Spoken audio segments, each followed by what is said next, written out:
Right then, this is a quick walk around video, and this is for a Honda Cr-V 2 litre EX. This particular car has covered only 45,000 miles and is in really lovely condition. I do apologise, it's a bit windy today, so hopefully you can hear me. I'll try and talk up a little bit more than I normally do. But around the front there, all the lights and lenses completely clear and intact. Front bumper corner, very clean. Bonnet itself, hardly a stone chip of any note on there. There's a couple very minor ones, but nothing that detract from the car in any way, shape or form. Coming down the near side of the car first, pretty much mirror smooth that panel work, can't see any indentations. For a car that's now 11 years old, it's quite remarkable really. Front alloy rather, very good indeed. Panels down this near side, as I said, not only the very original, but just wonderfully clean. Rear alloy again, absolutely unmarked. Come on the back of the car, just got down there again, just so you can see, because it really is. It's one of the cleanest you'll see. And around the back of the vehicle, again, hardly marked any notes anywhere at all. It really is wonderfully tidy. Offside the vehicle, again, very smooth in the panel work there. Hopefully you can just see, there's a couple, they could be touched in, a couple of just tiny little marks just there. If I've got any touching, I'll do it. If not, I'll stay with the car. But this is point of videos pick up on the issues no matter how tiny, but there they are. Rear alloy again, completely unmarked, and the remainder of the panel work is absolutely spotless. Certainly, as I said, for the age of the vehicle, certainly it's going to be one of the cleanest in the panel work that I think I've seen in a long time. And then final alloy, again, very clean and tidy. So overall, look at the car that's in really lovely condition externally. It's coming to the back of the car now. The car's got its full complement of equipment, plus one option there. And the tonneau covers here. Got this middle shelf, which I always point out, I've never found a great use for them, but people tell me they do, but it's there. If you don't want to use them, just pop them at the bottom of the boot, because you've got this recess which should be exactly the same shape as the middle shelf there. And this one's fitted with that the Honda accessory, the rubber floor mat, to keep the carpeted areas clean underneath. Let's come to the back of the car. And these cars offer an absolutely enormous amount of rear leg room, you know, for children and adults. You know, 5 adults in here is very comfortable indeed. And the black leather work is in absolutely super condition. Let's come to the front. Again, all very nice. Full set of original Honda mats fitted to the car. Leather work on this front passenger seat. Been given very little use at all. It's very clean.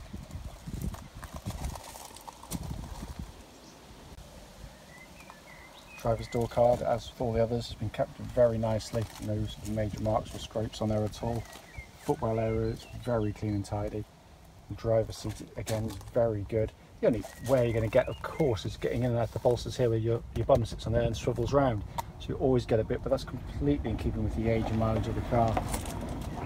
Far better than some I've seen, certainly. But again, very nice. So sat inside the car now, engine's running through this section of the video so you can see the dashboard illuminated. The dashboard's in very good condition. And you can see their sat nav is working absolutely fine. Dual zone climate control system. The gear gauge is good, just a little bit wear on that side there, you can see, which is again quite normal on them. You can get these gauges second hand for next to nothing, of course, but this is the original one that was on the car. All the recesses, heated seats, all working absolutely perfectly.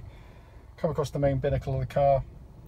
Hopefully you can see there, 45,299 miles and absolutely no warning lights on the dashboard at all. Auto lights and auto wipers, cruise control and audio functions on the steering wheel there, all working exactly as they should. But the car in here, as I said, is in very good condition. Just quickly show you, lock and wheel nut set and owner's manual pack is here and present with the car. So finally, just to come under the engine bay, which is always very well presented by Honda, and a rarity for a modern car, you can actually see the engine, and what an amazing amount of room to work on and do basic maintenance. Fantastic. What will follow this video will be a road test of this very car. Right then, this is a quick road test video, and this is for a Honda Cr-V 2-litre EX. This particular car is registered ST07BCY, and mileage at the start is just 45,293 miles.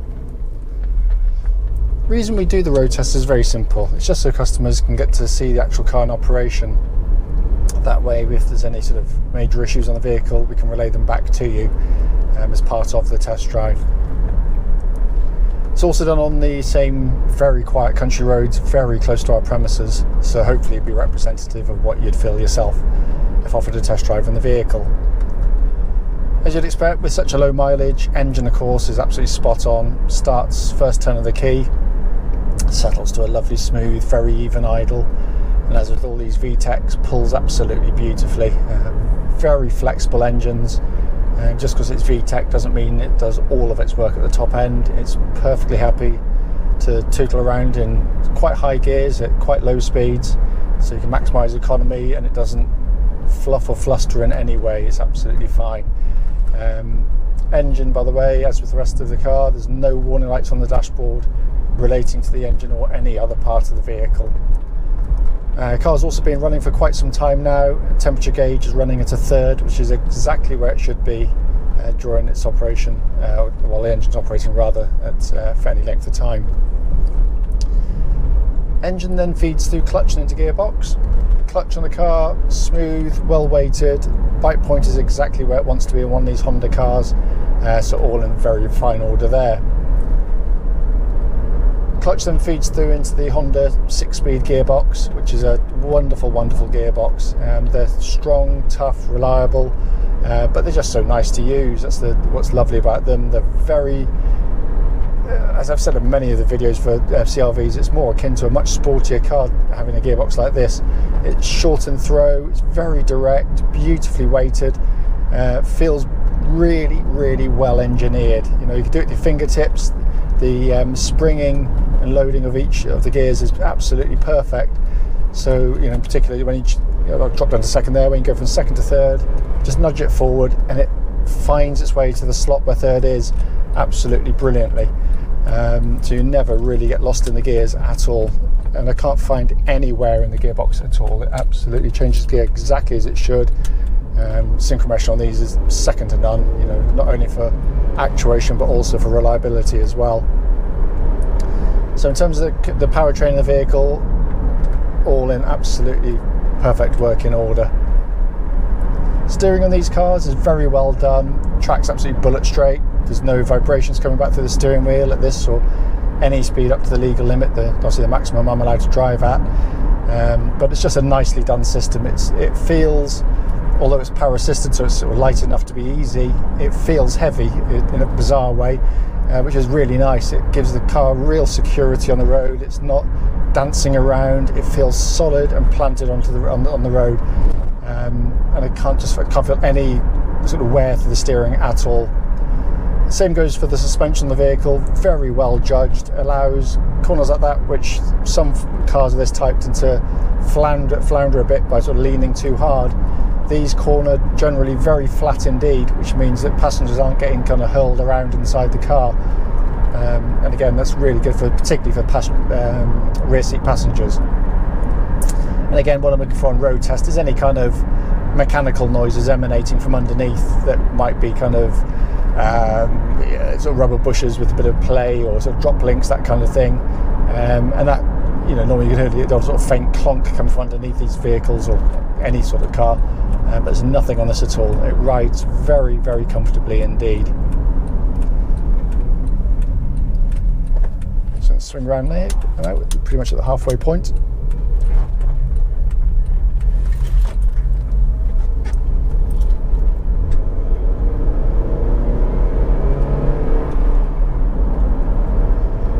Also noticeable, again, just, you know, it is a quiet car, of course. You know, when I'll get up towards the legal limit now. You know, the wind noise is well muted, very little tyre noise, engine's almost inaudible at these sorts of speeds. Again, that could be ruined if you had a badly fitted sunroof or windscreen or a door seal damaged, but all is absolutely as it should be. Brakes on the car, give them a bit of a shove when I get onto a straight bit of road. Yeah, it's a good solid brake pedal. Pulls the car down nice and straight and true on the vehicle, which is always good. Look around inside the car. Again, with such a low mileage, you expect it to be in nice condition in here, and it certainly is. They're very well built cars, of course, so there's no kind of trim buzzers or creaks or anything coming on inside the car, but they're just lovely places to sit and operate a car from, in all honesty. It's just a very, very nicely designed dashboard, very simple to use. You see the sat-nav's working absolutely perfectly. But it's just that, all the switch gears got that lovely actuation which you get from Honda cars. It feels like a very precision-made vehicle, and that's certainly what it is. Dashboard, simplicity itself, two big dominating dials, which takes information very simply off, speed and revs, plus obviously your temperature gauge and fuel gauge there as well. But all the pixelation, everything's exactly as it should be. For those that don't know, and I'm sure you probably do, this is of course a four-wheel drive car, but Honda worked out very, very quickly indeed. I'm just going to have to reverse back a bit, so bear with me.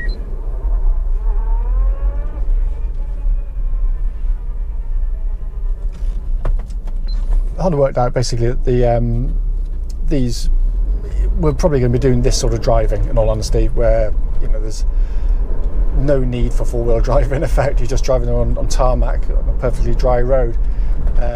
Only as and when it needs to go into four-wheel drive will it do so, and it does it all automatically. There's no buttons to press to engage or disengage, and it's absolutely seamless in operation. It's very, very, very clever indeed. But it's a wonderful, wonderful unit to use with the four-wheel drive system. Obviously that means more than anything else, it's very kind on the car's tyres, and obviously minimises to a huge degree the mechanical wear. Sorry, I completely lost my train of thought. I was thinking something entirely different. Mechanical wear on the car as well, but all working exactly as it should. So to pick up on the only issue that I'm aware of on the car, which you may have already spotted, is the rear camera when you engage gear should activate, which it doesn't. So we'll have that looked at. Hopefully it's something simple. I'm not quite sure what we've never had one not work before, so it's probably just a wiring to the little camera at the back, but we'll have that looked at before the car's sold. Aside from that, the car drives absolutely beautifully. It really does. It's a lovely, lovely car to drive. It feels absolutely rock solid. Having said that, if I've missed anything else on the video, don't hesitate, please do give us a call.